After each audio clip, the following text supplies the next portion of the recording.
Subscribe to our YouTube channel for in-depth interviews of India Inc. and press the bell icon so that you do not miss our updates.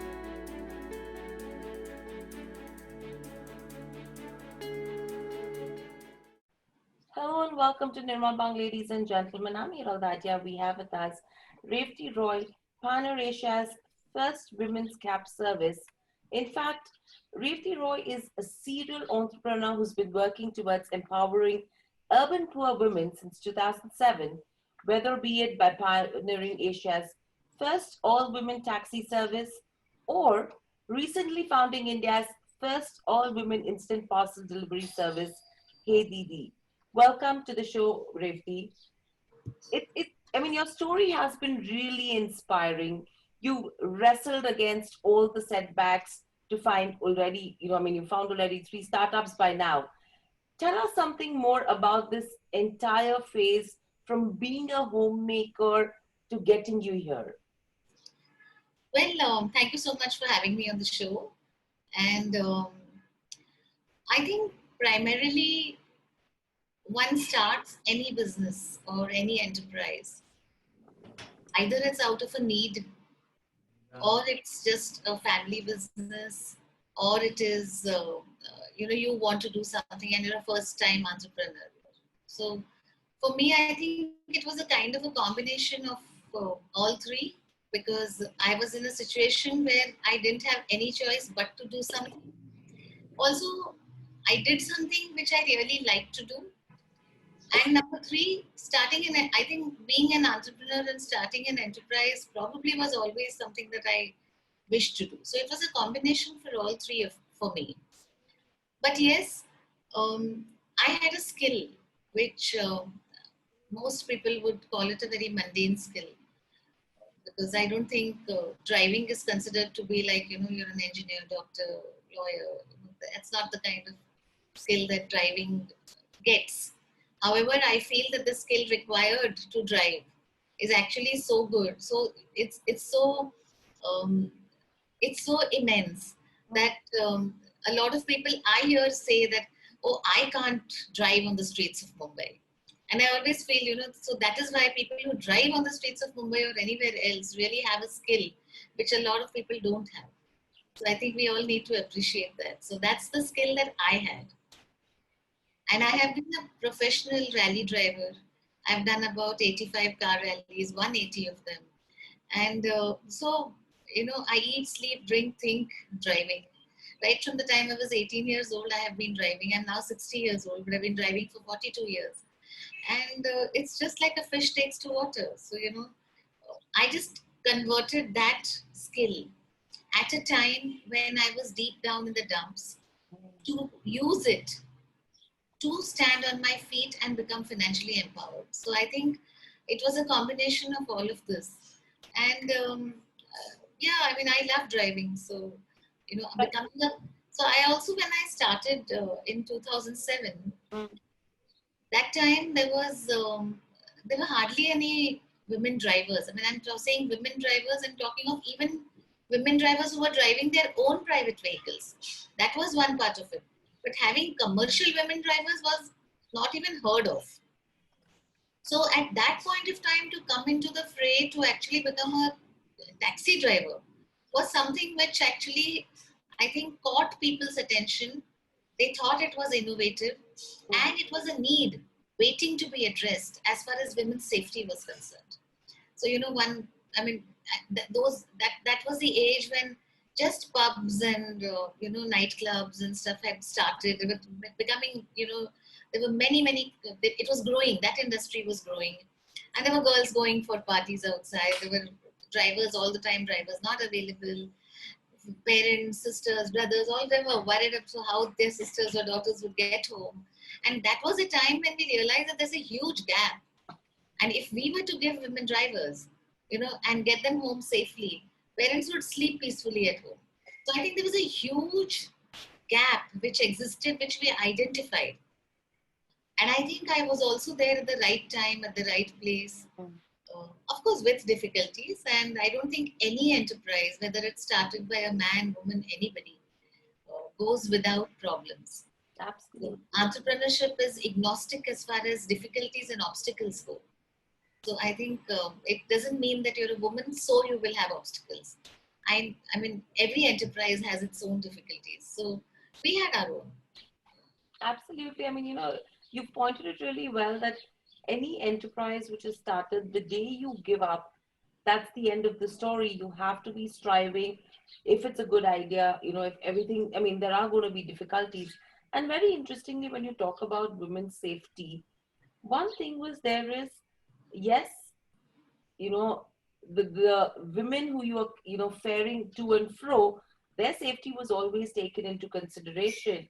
But again, having an enterprise where all the drivers are women, was their safety also a big concern while starting something like this?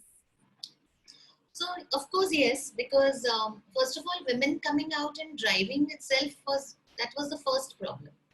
So I think where that kind of gave us confidence was, and gave the girls confidence, was the fact that I also started driving on the road. So I became an example for them that, she's also driving, so sure, she takes care of herself as well. Hmm. Now the second part is that while we are talking of, the fleet of women drivers, we have to understand that I never had the opportunity or the privilege or the luxury of being able to poach drivers from somewhere else. So if I wanted to have a fleet of of 10 a fleet of 10 cabs, I needed to have 10 drivers. So where would I get those drivers from?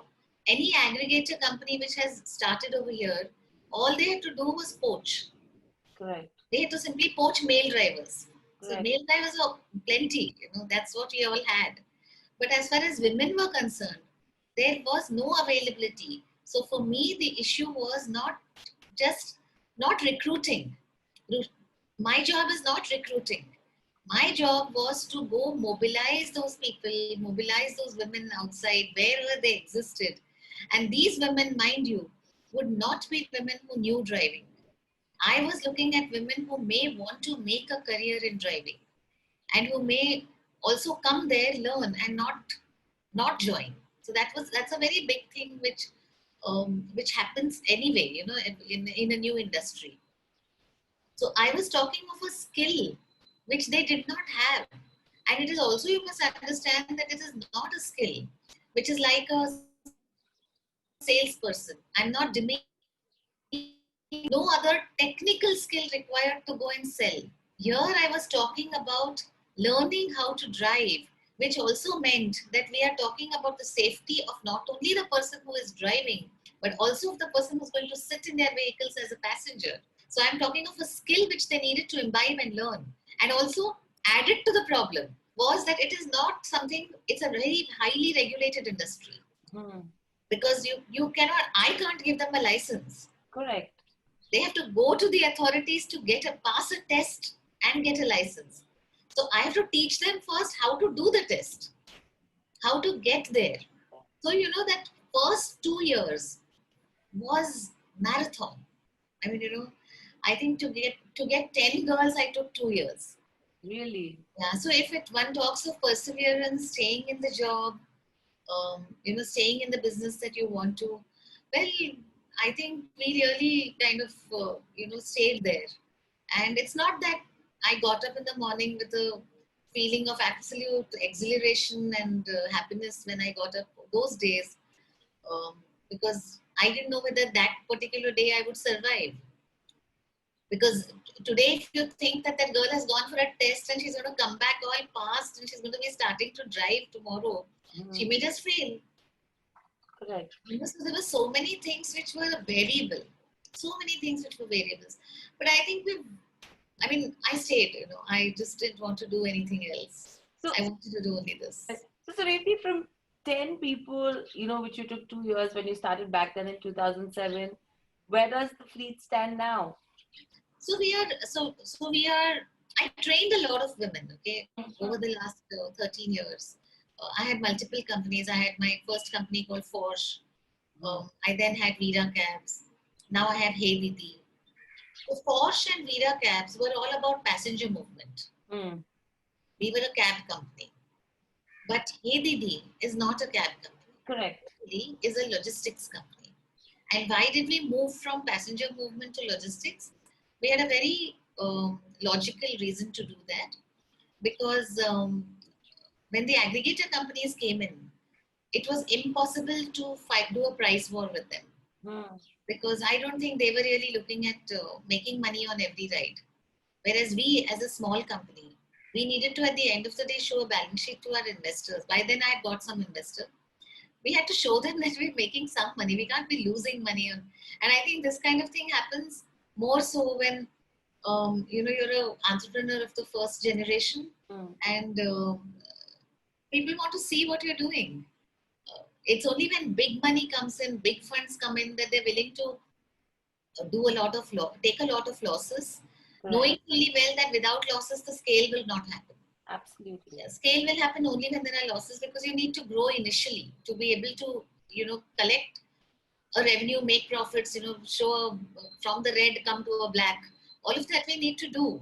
But Hmm. the point is that that point of time we were not in a position to show that. So in 2016, I moved from passenger movement to logistics movement. Because in logistics, it's not like passenger movement. We know, and we are hyper local. So we know that we're going to move around only in that particular area, 5 to 7 kilometers. And we, if timings and all of that is very, very, very, it's very doable. So women also leaving their homes, coming back and doing this thing is very doable. You asked about safety. So when in our training program, we have a training program for 90 days as far as four-wheelers are concerned and 45 days as far as two-wheelers are concerned. In both these programs, we have a module of self-defense where each of our girls are taught self-defense. And in our cab days, in the cab days, we used to keep a baton in the car. We used to keep pepper sprays, chili sprays and all that we used to keep in the vehicles. But we've not had those kind of incidents. We've Correct. had road accidents. I mean, here and there. Because when you're on the road, you have to kind of take it that you're going to have some accidents. If you're cooking in the house, you may burn your hand at some point of time. So when you're driving on the road, you're bound to have some of the things. But we've not had, I don't think we've ever had to use a baton on anybody, Hmm. or we had to use chili sprays, pepper sprays. I mean, people have been very good to us. Right. Very good to us. Right. So, when you talk of this as well, and you spoke about raising money, that's been one of the biggest, hurdles that any enterprise needs to cross to scale up. And a lot of times what happens is a lot of enterprises fail because they're unable to raise funds because probably I mean, the idea is right. Maybe for the guy who's coming to fund it, that idea might not be right. And because of that, a lot of enterprises, a lot of entrepreneurs lose hope. What would you advise them? How should they overcome this? See, you can't fool yourself about money. Hmm. It's either there or not there.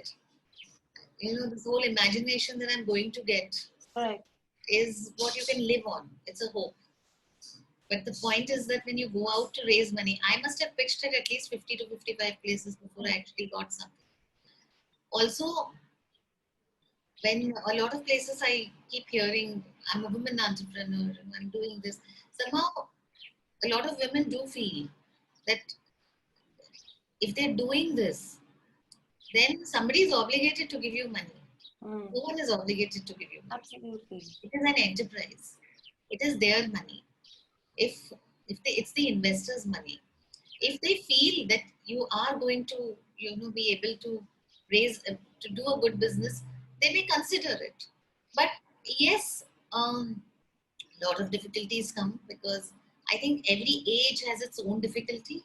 For example, I have seen a lot of young girls going and pitching and investors asking these kind of questions about what if you get married, you have family, will you be able to come back to work?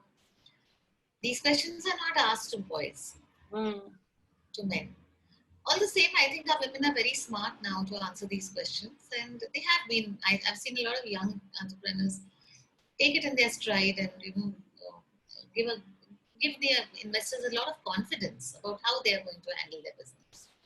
At at my age, when I started at 47, um, these kind of questions were not relevant to me.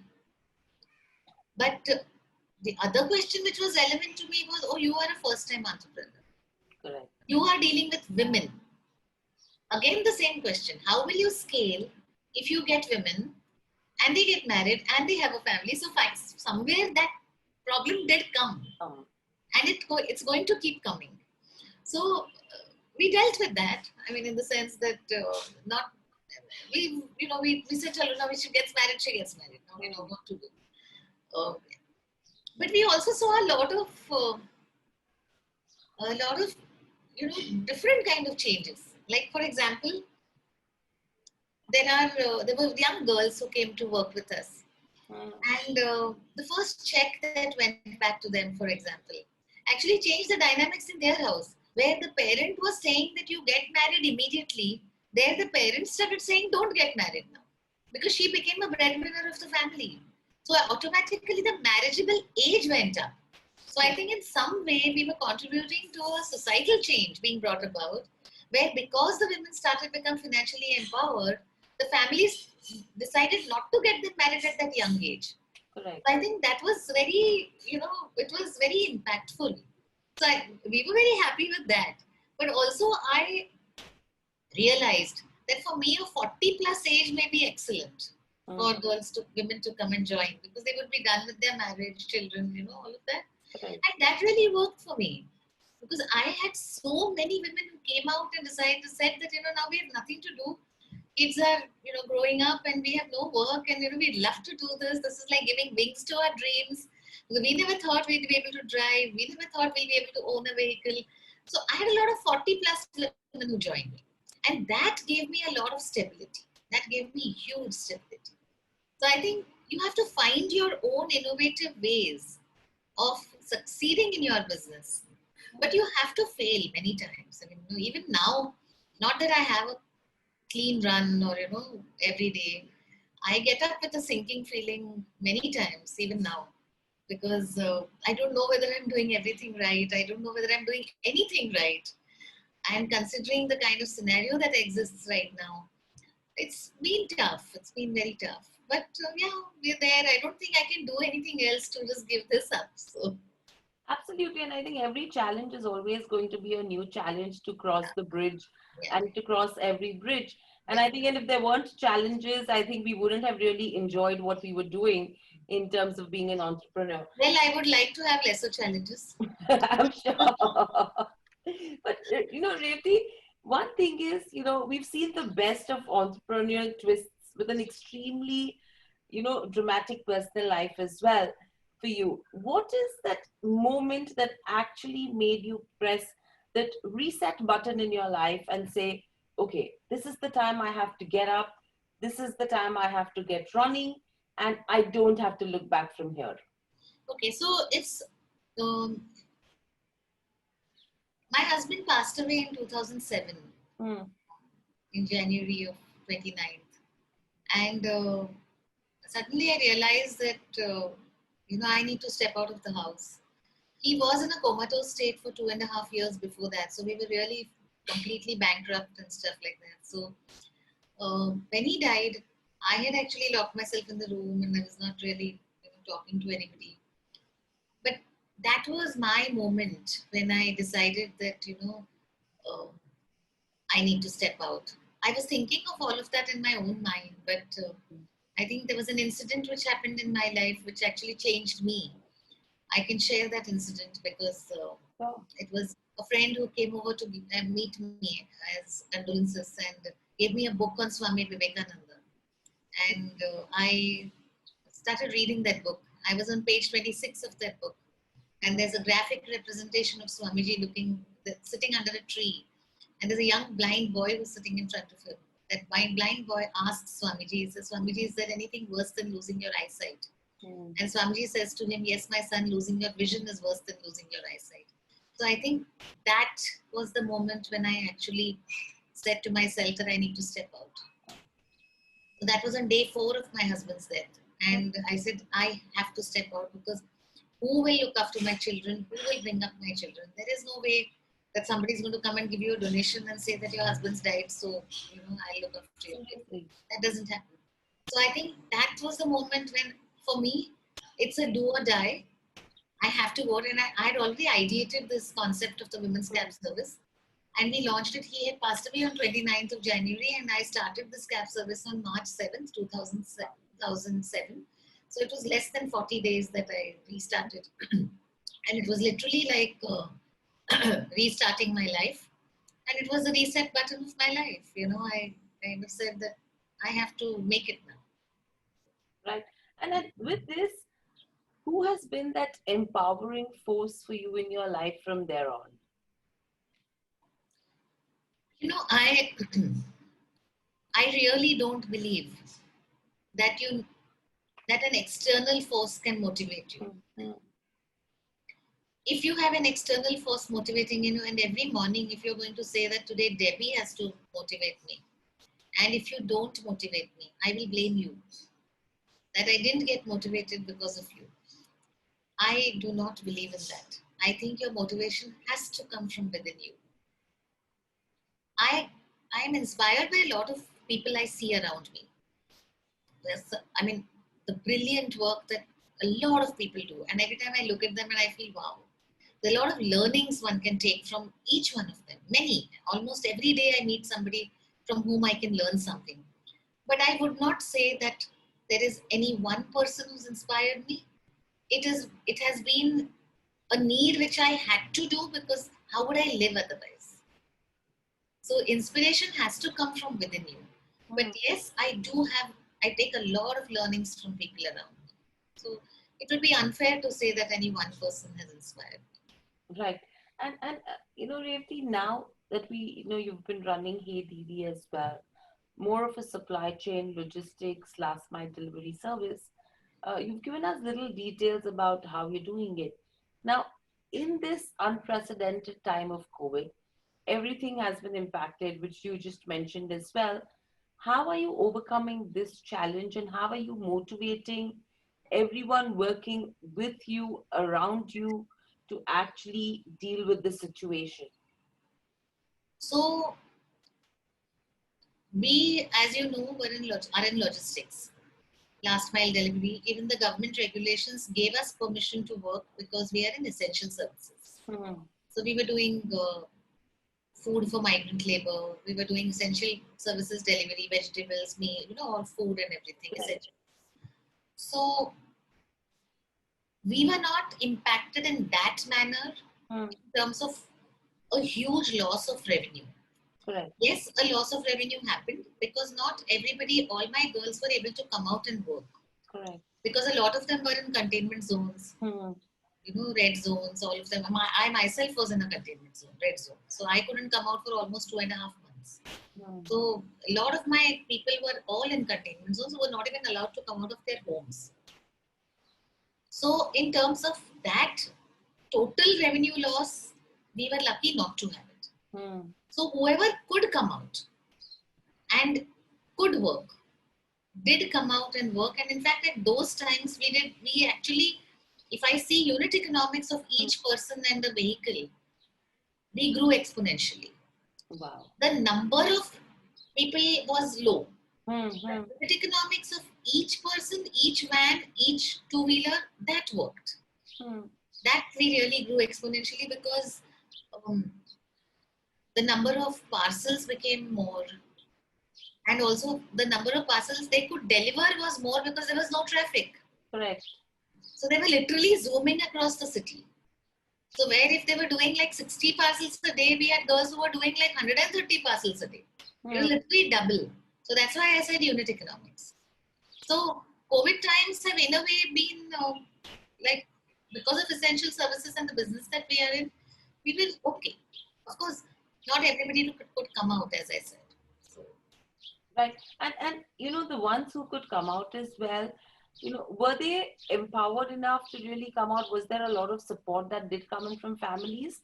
Because right now as well, for any of us, what happens is, even if we want to go out for work or something, there is that little scare within parents, or even we are scared that whether, if we are going out, probably we will have the immunity. But if we are carriers of getting something back home to parents, that's something which is going to be difficult. How was that situation dealt with? So I think initial few days, yes, there was a fear. And I think after a month, so April, the month of April, we had very few people out. But when the other people's, other girls and the other boys also, I have some boy riders also. Hmm. When the other team members saw that these people are going out with adequate precautions, we gave them a kit and all that. We gave them a shield, we gave them masks, we used to tell them to sanitize the vehicle every day after the parcels are delivered. All of that, we took precautions. When the other team members saw that this was happening, and also when they saw the kind of checks that went home that month for these girls, which are almost double the salary. Hmm. Like some of my girls have taken like 45,000 home in those days. Where they used to earn like 18, 20, they've taken 45. So the other team members started feeling that this is a loss for me. Hmm. And they are not even like, they're fine, you know. Right. So they're doing good. They never got COVID. They, protected themselves. So I guess that is what happened, that the family members initially, definitely, like anybody, would be very worried. But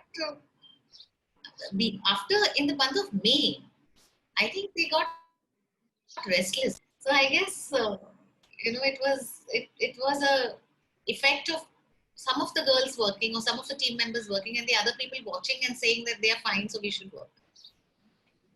Right. And Riddhi, for you as well, we've spoken about that, what made you press that reset button in your life.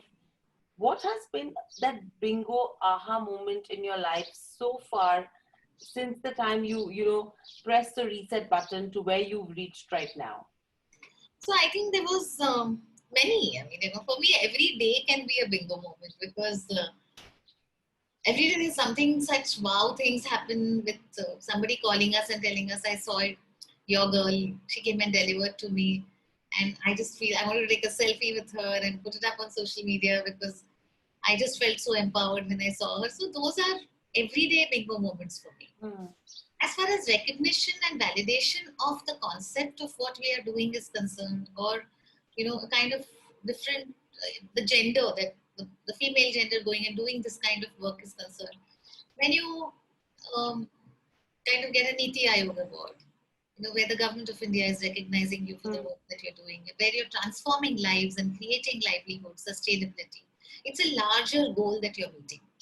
The wow moments that I have every day are very micro. They are, for me. But when these validations come, then you just feel you're doing the right thing. You feel you're doing good. Being on the cover of a magazine, or somebody telling you these things, being on the top 50 powerful women as a business. This is not about me. Again, it is really not about me because had these girls not supported me in the venture, I would be single-handedly driving one cab. Hmm. Hmm. So it's really not about me. I mean, if there is recognition coming, it is because of my team, because of my girls who have given their everything to make sure that my dream comes true. And it is all about them. It's really not about me. So my moment is when my girls come and tell me that, because I'm working here and I'm earning this kind of money, I made my passport, I went abroad. I mean, these are just moments of glory. Right. And when they tell me that I could put my child in a tuition class because I earned this kind of money, I put them in a dance class because I earned this kind of money. So this is all so we are, obviously we are doing this transformational work, but we are a completely for-profit private limited company. And I strongly believe that to do good work, you don't have to be a not-for-profit or you don't have to be an NGO. You can be a for-profit. You can, because unless you sustain yourself, how will you sustain others? And you can't go with a begging bowl every day, no, to people. Correct. You can't. I keep saying that you can't be a professional beggar all your life. Hmm. You have to be able to sustain yourself. And so, Correct. those are my bingo moments are every day. Right. And then with this as well, overall, if you go to see, the kind of clients that you got around was also from the Amazons to say even, subways, Pizza Hut, e-commerce express, and these have been really big brands that you've dealt with. Now, was it difficult to even get in touch with them, or say get them as clients, or how was your procedure? How was that experience? So surprisingly, most of them have come to us. Most of them have come to us because it was like, there was an article about us in one of the leading financial papers. And I had a call from Amazon to say that, we read about you and we want you to start work with us. Mm, So that's how it happened. And delivery agents, as such, the category of the breed of delivery agents is very, very, very, the attrition rates are very high. mm, And everybody is short of people, human beings, to do those deliveries. I've not seen anybody telling me, any company telling me that we have enough and more number of delivery agents. I have not seen anybody doing that. mm. Everybody is short of people. Correct. So the demand is huge. Today, if I get 500 people coming and saying that, I need a job, I can give jobs to thousands of people across India today. Mm, Thousands. mm. So we're good. Right. And then really overall as well, from everything that you've started from the cab service to now, what have been your key learnings that you've seen so far? I think learning's lots. I mean, every day one is learning. But I think as a business, as an enterprise, Mm, today I can say that, study the market and then start. Make your business plan and then start. Go to investors with a real good pitch, mm. all of which I never did.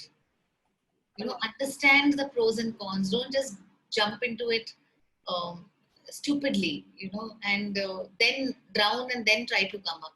See if you don't need to drown. You may not need to drown. You may, Right. you may float. See if you can just float for a year, depending on the kind of business. There are businesses which give you um, minimum investment and returns in month two, month three. So Mm, that's also possible. mm. But as far as high capex businesses are concerned, those businesses are difficult. So, and those difficult businesses need to be handled the way we are handling. Right. So that's a learning, that we can take from the business perspective. From a personal life perspective, from a persona perspective, what have been your learnings? Because, I've read your book as well, where I do see a lot of things where how someone could be a good person, a partner, a good parent as well, and a good mentor. A lot of skills that do come in, when I read your book. Now, if you have to advise someone on what your learnings have been on the personal front, how would it be? See, on a personal front, I feel that I went wrong in many places as personally. I have failed many places. I have gone wrong in many events, many incidents. I have gone wrong. I could have learned much earlier, but I had to go through a huge amount of difficulties to kind of come out of what is really your risk appetite doesn't need to be foolish. Mm, Your risk appetite should be as much as you can take, because the kind of headache it can give you later on is something which is highly avoidable. mm, mm. And then to survive and persevere is not easy. I mean, I think um, very few people can um, survive what I have gone through. Very few. And if I have survived, then I think I should just share my story so that people don't make the mistakes that I have made. Absolutely. So that is why the book, that is why, there are many learnings in the book. Um, Dr. Lodha has called me somebody with a joy genie. She says, I have a joy genie. And behind that joy genie, there is a lot more. You know, I have not allowed my um, sinking side Mm, to be shown, and not because I don't want it to be shown. It's it's not come out in the sense that I've handled it. I've handled it. There have been many, many difficult moments, but it's okay. I mean, I think life teaches you a lot. Absolutely. And how important, Reti, is the support that you get from your children as well when you're, going through such difficult times. And then you've embarked on a journey which itself you've never known when you started off with it as to where it's going to go. How important is that support as well for all that generation that needs to still come out? Because this day and age, not everyone really understands this kind of troubles, and everyone really wants the luxury, wants a comfortable life. So children themselves need to really understand this. What would your experience, anything that you would want to share on that front as to the kind of support you got from your children as well? So I think a very important, very soft question and an important question. Hmm, See, family is paramount. absolutely. So you may go outside, put up a great show professionally, Hmm, but going back home, if you see one face at home which is unhappy, correct. everything that you have done outside will go down the drain. Absolutely. And especially as far as children are concerned. Um, Whatever you may say, what any parent, whatever is being done, finally we keep saying it's for the kids. The Hmm, kids might say we don't need it, correct. and they really may not need it. But then who else would you do anything for? So family support is extremely critical, and it's not that you're doing the right thing all the time. All the In time. the Yeah. sense that in businesses there are things that go wrong. But my family has been extremely supportive. I mean, they've never really, asked me anything, or in the sense that they've just been there for me. I have three boys. Hmm, They're all entrepreneurs in their own right wow. now. They were young when their father died. But yeah, I mean, they've grown up to be very good human beings. One of my son is married as well. The daughter-in-law was also an entrepreneur with my son, and so I think you need to have your family behind you. Absolutely, and I'm sure they would have so much to learn from you as well in their own journey, Yeah, where they are right now. And I'm yeah, sure you have so much to learn from them as well now. I have a lot to learn from them. Um, More often than not, I don't think children want to learn from parents, but yeah, I think we do kind of take help from each other, in subtle ways whenever we Hmm, need. I'm sure. Yeah. Right. So, very lastly, what would your aspirations, Revati, be from here on? What is the kind of next step that you would want to embark on from here? We want to really be the best logistics company doing last mile delivery service ever seen in the world. That's what we want to aspire to be. We want to have a footprint in every city. We want to make a difference to a lack of women, anybody. I mean, and in COVID times today, it's not just women. People are losing jobs left, right, and center. Absolutely. People in malls, retail shops, all of them. So we are calling all of them and saying, "Come, we'll give you a job as delivery agent," and it's happening. So even during COVID times, we've been giving jobs to a lot of people. So almost on a monthly basis, we are hiring at least 10 to 15 people every month. So at a time when people are losing jobs, we are giving jobs. Right. And I think that's something which is really encouraging. And I mean, I was just reading lately, John Abraham has announced a film on your story as well. What are your thoughts on it? I mean, are you excited about it?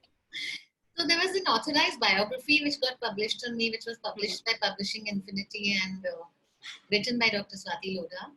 And the book rights were bought over by Anil Bohra, Hmm. by the Bohra brothers, Vivek and Anil.